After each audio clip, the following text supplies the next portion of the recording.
I mean, he chose probably the first 20 minutes of this game because he's played this matchup so many times. He knows there's only like 3 ways that the matchup could possibly go.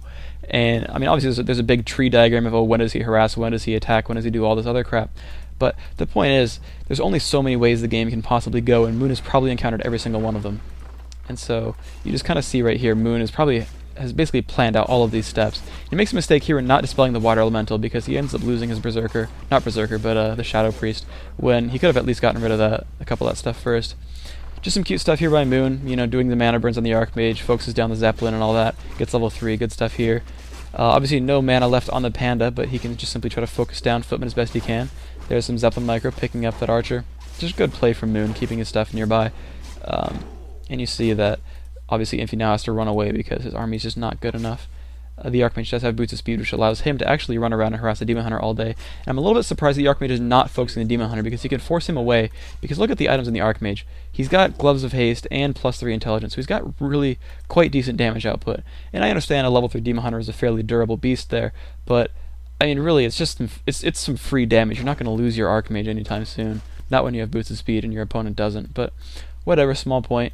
You see that Infi is just simply creeping right here. These creeps right here do not do good damage at all, so it is very easy to pick them off just at your leisure and get a little bit of free gold, items, experience, what have you. Moon's expansion, of course, was crept solely by the Tree of Life and 2 Wisps preparing it.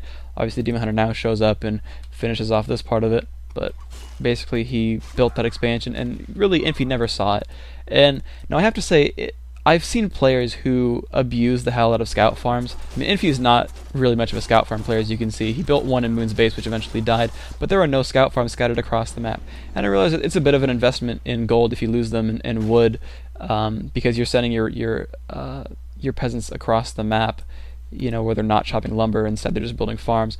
But there's so much information you can gather. Building a scout farm at likely expansion spots like where the Tree of Life was built, that's almost mandatory for human players in this map. I mean, really, on something like Echo Isles or Terranistan, where you know the Night Elf is going to expand on you, and they're probably going to walk the Tree of Life, it is completely worthwhile to build a scout farm in likely locations. You can get some very good stuff happening because of that.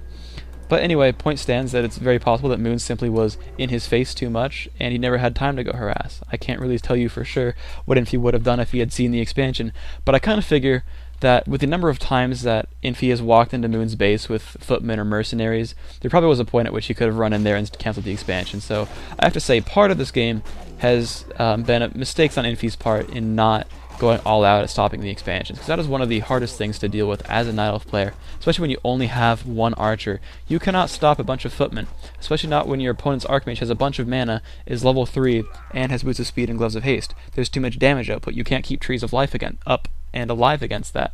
And as long as you scout fairly well as a human player, you can see when the Demon Hunter is going to harass your expansion, you can see when he's going to harass your main, and you can kill expansions all the while. There's a quick rule of thumb, I know this is kind of off topic, but on Echo Isles, if you both go to creep your expansions right away, like Night Elf and Human, you both go and creep your expansion right away, and then you both run across the map, the Human can cancel your expo, you can't cancel his. So, I mean, you can pick off some peasants maybe, I mean, that might hurt you, but, you know, the point still stands that, oh no, I lost 3 peasants, you lost your expansion, so, you know, what up? But anyway, you just see Moon simply creeping up a little bit, and now going to harass. And you see, this is going to be kind of interesting right here, because you notice that Infi does not have much of an army, and this is a little bit unique to this game because Infi didn't really build all that many footmen, and he got a lot of footmen picked off by a variety of reasons.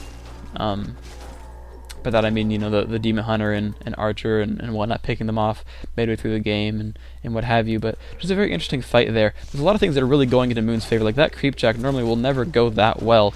I mean, he really didn't need to TP away, which obviously wasted some money, which Infi can afford to lose right now, but eventually that money starts to add up. Additionally, you just see really amazing experience on the Night Elf heroes. This is really one of the keys of the matchup, is you must outlevel your opponent. And you notice real quick that also he went Panda. That is, again, a specific reason. And my rule of thumb has always been, anytime you're not playing a standard, oh no, he might push me game, you end up going Panda. Because a Naga Sea Witch is much more either chosen to prevent mana burn, which is why it's always chosen in Elf mirror, and chosen oftentimes as human players against Elf, because you can't really mana burn Frost Arrows. It regenerates in 3 seconds, so, you know, whatever to that. but the Panda is chosen in any sort of a situation where you're going to have larger armies, because haze itself is uncapped. The burn damage on Breath of Fire is uncapped. Now the actual direct damage, the 75, 125, or it's like 65, 125, 170, or something like that. It's like, I don't know, it doesn't matter. The point is, that damage is split up amongst, there's a 5 target cap, so level 1 can only do a total of 325 damage. But it will be split up amongst like 200 units if that's even available, so you have to be careful of that. But the burn damage will do full damage, full duration to everything that is hit by both area of effect spells. So here we see very much just a push coming on here. This is very interesting to see how he's going to try to deal with this. You can see obviously he's detonating the wisps, getting rid of the mana on the Archmage, hurting the water elementals as well. And now he goes right here and he goes into a town portal on top of his opponent. And I'm not really quite sure why, because he didn't really have to do that. And you see, of course, he's taking some damage here with the Mortis, with the Stormbolt and all that. You can see he's spell stolen the Rejuvenation off, which is not happy either. But you notice that his Dryads do have a lot of mana, but if he does not have many Sorceresses, he has a couple, and there's the Healing Scroll usage, which is very smart.